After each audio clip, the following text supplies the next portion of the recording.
Assalamualaikum warahmatullahi wabarakatuh. Podcast Tanpa Studio dan korang tengok sekarang ni adalah first video bersama aku Zaid Yaman ataupun Alif Yaman. Di sini adalah Tam ataupun Hiya.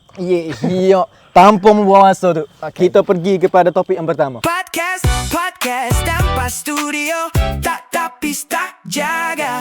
Baik. Topik pertama kita adalah viral hari ini pasal dia orang saja lelaki tu curi time wife dia mengandung.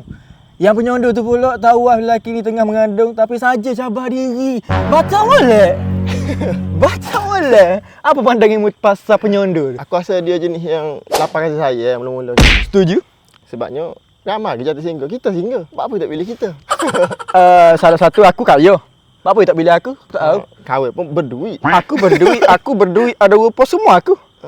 Komplit. Komplit. Kita balik ke topik tadi. Balik pada topik tadi. Apa mu nak ulang lagi satu poin lah. Mu nak kata kau jatuh tu pula. Kita tengok daripada dua side lah. Okey, side. Tak boleh tengok pertama. daripada side Tina tu saja. Tengok side jatuh tu juga. Mungkin dia tak cukup satu. Okey, Ataupun lon ke wife dia tengah gandung. Dia saya nak buka lubang ke apa. Lepas tu dia cari Tina lain. Ada patut.